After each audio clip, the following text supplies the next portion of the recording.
turn you guys into cartoons? Yeah, Absolutely. he could do that. I wish. I'll have to ask him if he can do that. I've never asked him if he can do that or not. Okay. All right. I don't know what today's date is. It is the 25th. It's Friday, August 25th, 2023. Fantastic. Miles has already got us started. And Myles King and Lloyd Lewis are here with Rachel Storm. And today we are going to talk about ARC, the thrift store that I think all Coloradans, or at least all Denverites, know about. So let's start off by talking about, for both of you, what brought you to ARC? So for me, in 2003, I had a little boy born. His name is Kennedy, and he has Down syndrome.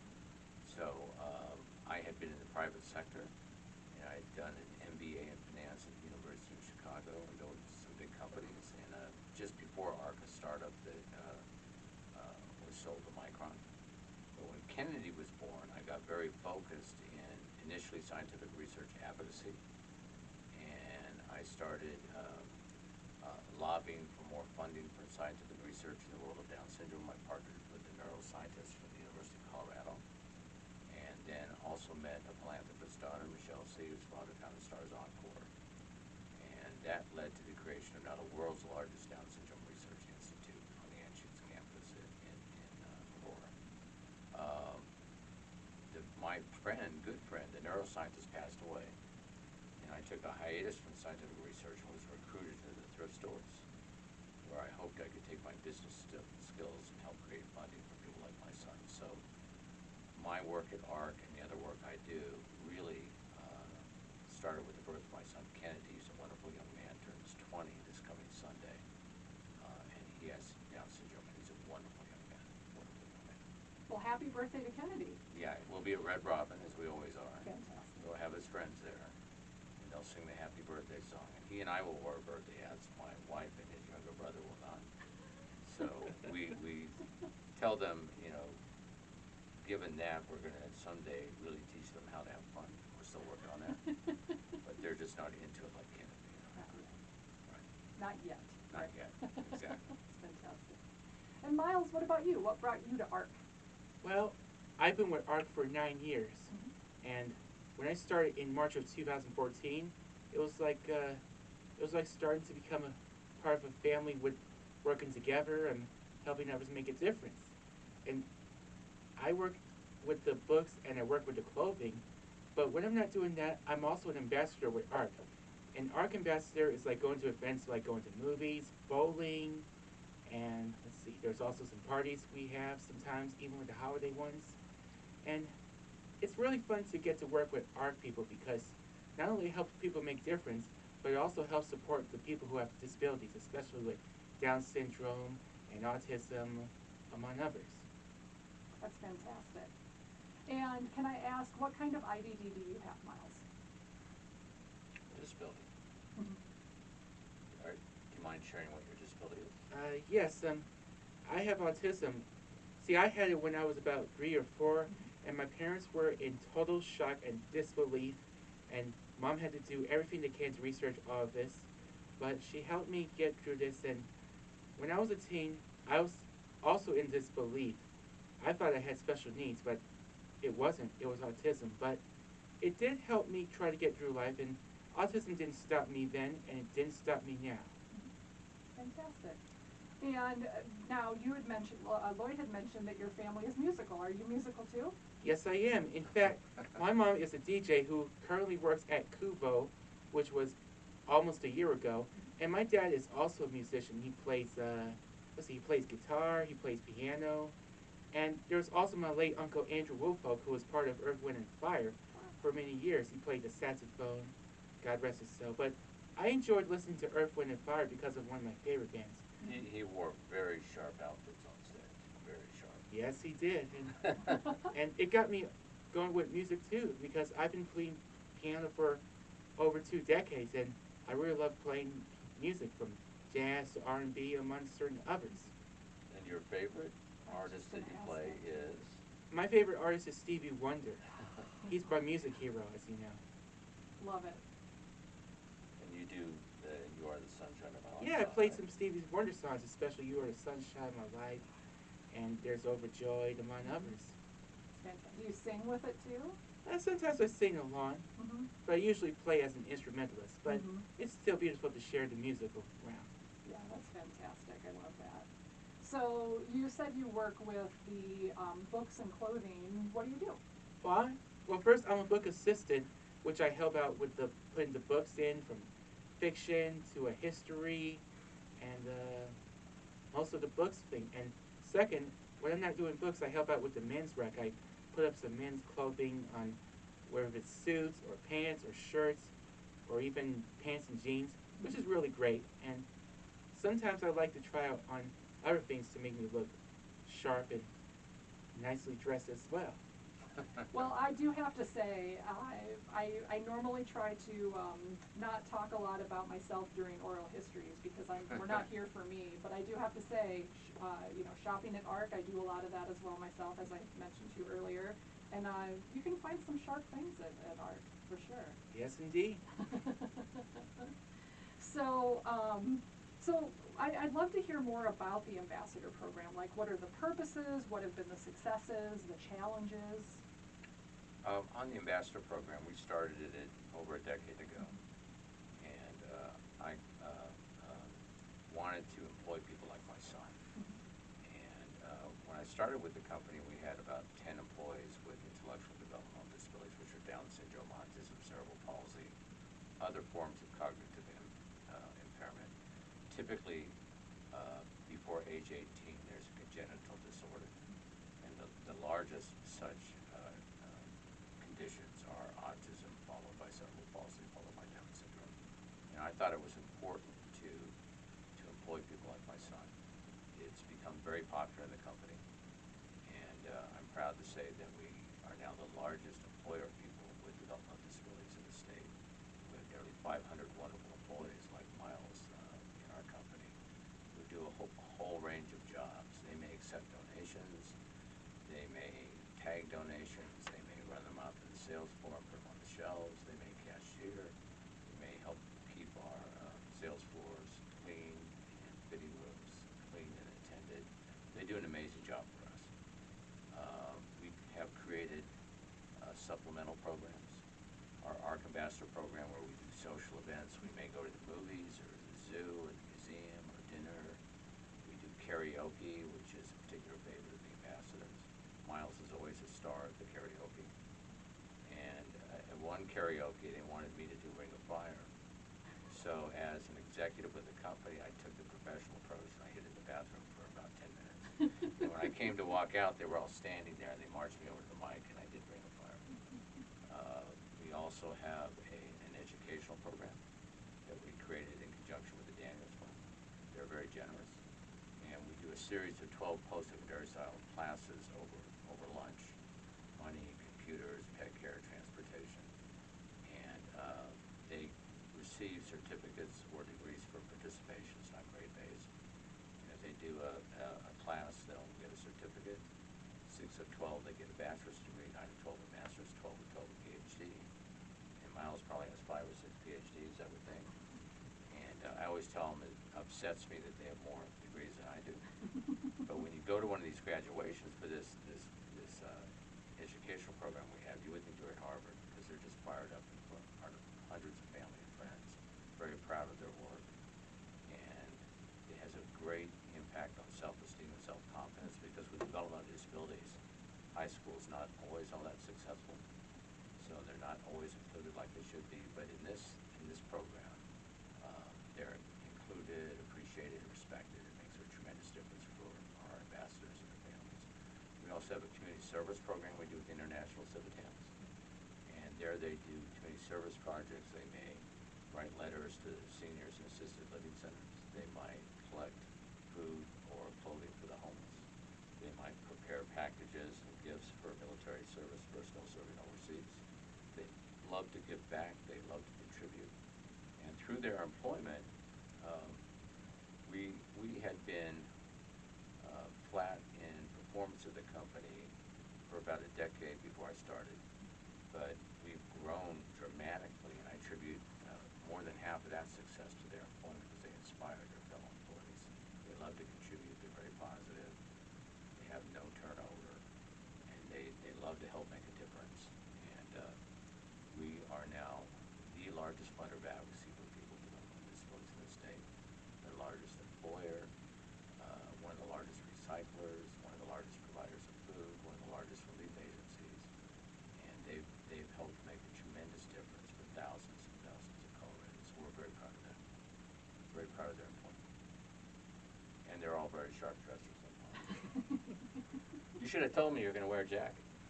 Well, I'm kidding. I'm kidding. I should have known you were going to wear a jacket. well, it's always very important to dress for success. Absolutely. Absolutely. Well, speaking of success, that leads me to my next question, because I'd love to know how the company and fellow employees set up both employees with IDD and non-IDD employees for success at the company. Well, with our ambassadors, and then Myles can speak to this also, we always make sure that they have a job they enjoy, that is suited to their skill set, that they have a person paired with them to help as needed, and we've never turned anyone down with developmental disabilities who applied just for employment. And you know, we do as much as we can to make sure they're supported and appreciated. They become very beloved in the company. We recognize 3 Heroes of the Year every year, who are employees with developmental disabilities at our annual gala. We now have 50+ Heroes of the Year. And Myles, you would have been a Hero of the Year when? What was your year? I was Hero of the Year back in 2018, almost 5 years ago. Wow. So they take great pride in that. Yeah. And for our typical employees, we you know, visit every part of the company every quarter. And we talk to the employees about our mission and the success of the company and thank them for their contributions. And we give recognition buttons for good performance. We give bonuses to managers who succeeded in their stores.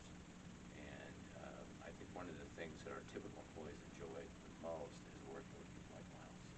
They make a tremendous difference. Absolutely. Well, and Myles, you've been there for 9 years now. That's right. I don't think I've ever worked anywhere for 9 years. That's probably not great of me. So you've been around. I'm sure that you have guided new people in as they've come in. And what's it like working at ARC with new people coming in and helping them get settled in and learning the ropes? Well, I think it's great helping new people who come to work with ARC.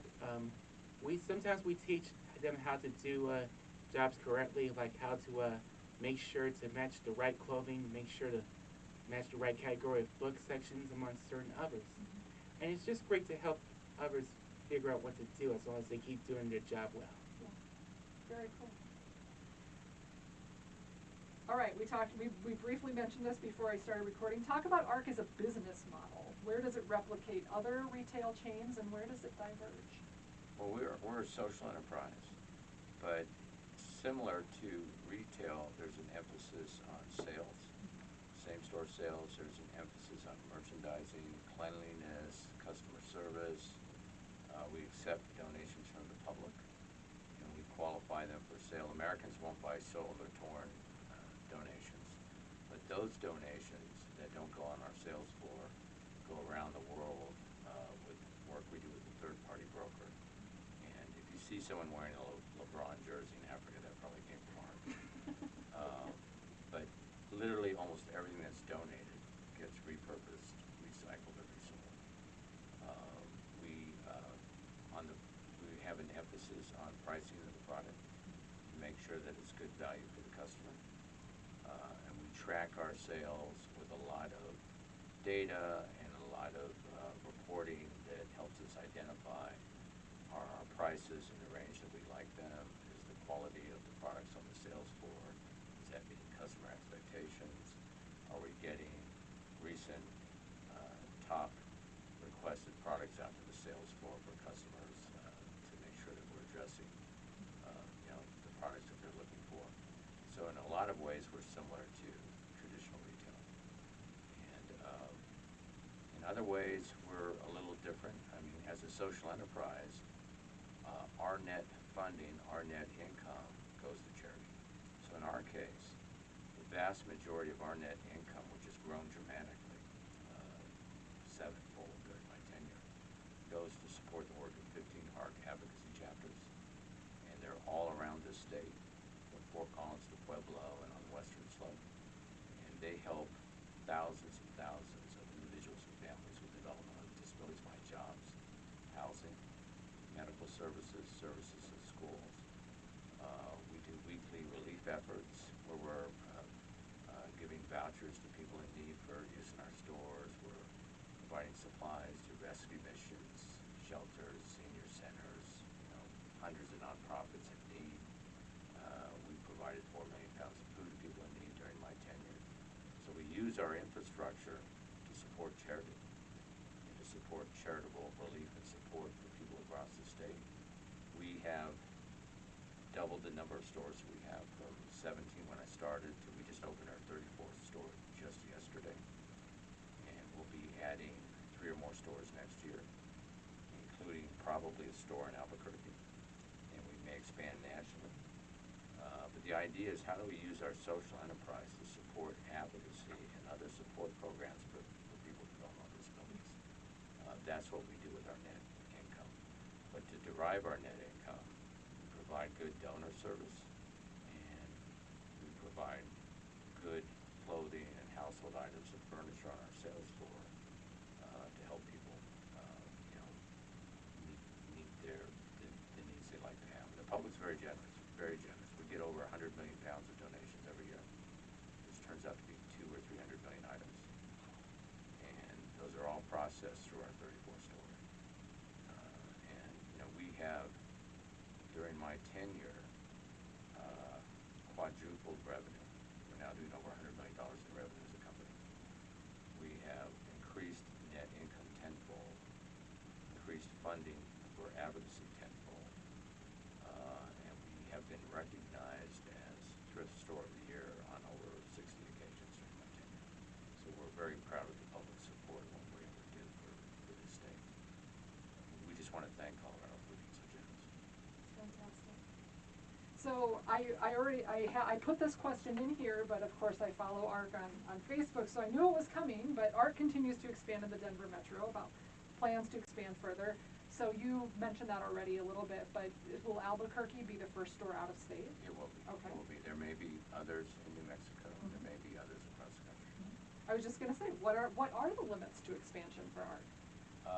I think there aren't really limits. Mm-hmm. I mean, we're going to expand and continue to grow our mission, to grow funding and support to people with developmental disabilities, mm-hmm. and that's going to continue for the next 10 or 20 years.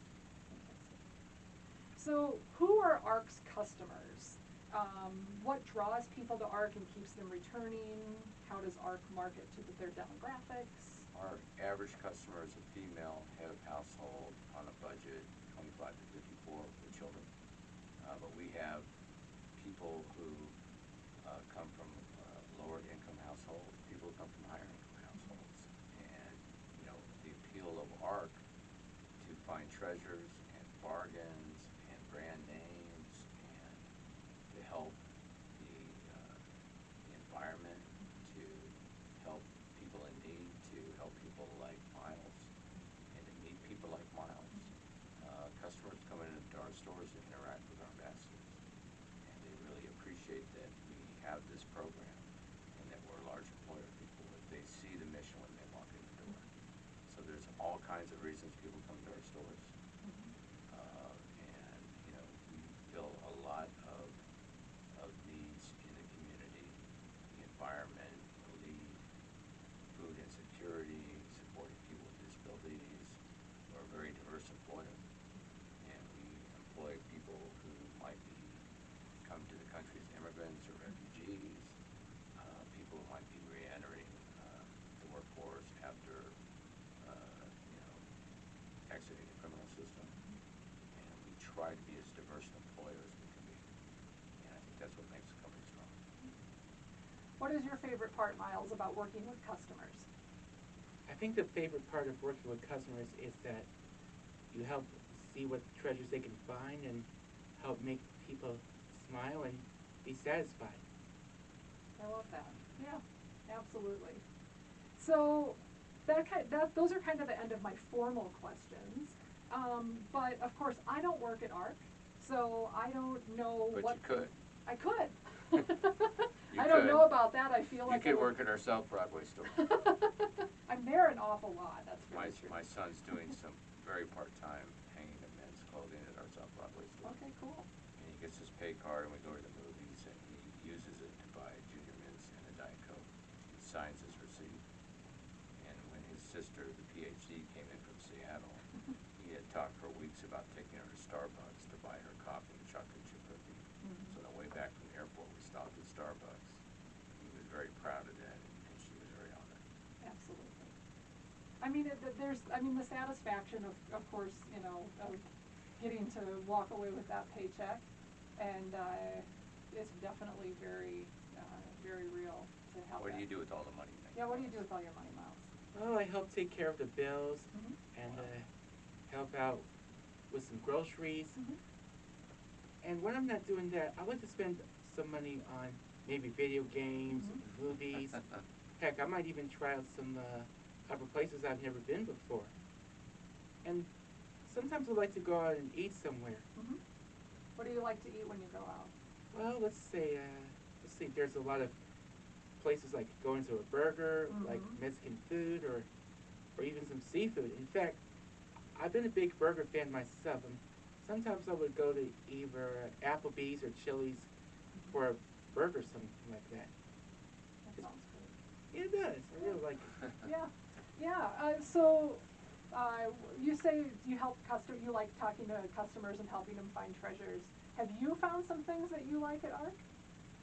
I did find some pretty interesting stuff. I found a couple of some. I found a couple of some vests back then, which was a really nice black vest for formal work, and there's also a couple of blazers I've had, like the one I'm wearing today. That is a very classy blazer. We're gonna have before I always forget this at the end of the oral history, but before you leave, we need to take a photograph of you so we have a photo to attach to our catalog record. Okay, great. And because we gotta get you in that blazer. Oh, that would be really nice. So with Myles, you process the books. How do you decide? I've always been curious about this. How do you decide what section the book's going to? Well, if there's a tag that says history, this is where you put the history sections in. If there's one that says art, music, crafts, that's where you put the section in. And if there's children and young adults, just the same thing. And it just goes on and all of that. Now, Rachel has her PhD in agriculture. Where would you put an agriculture book? Yeah. I would probably say in the history section. I could see that, yeah. I think that'd be good. So let's see here. Let me think for just a second.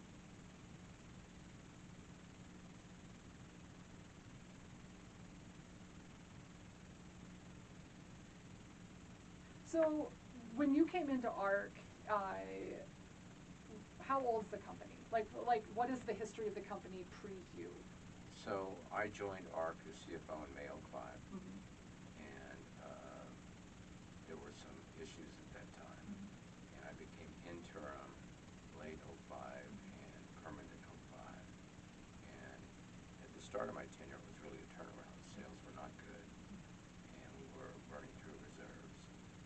And I put a team of experienced managers in a room, and we identified 7 high-level elements of success for our industry: management, production, marketing, donations, etc. We agreed on that, and then I asked them to develop a detailed plan to restore the success of the company. And I started to walk out, and they looked at me like, where was I going? But I knew if I stayed in the room, they'd play to me, and I happened to be the guy who knew the least. And over the course of a couple of months, I came up with a plan to restore the success. It took about a year, but we turned it around.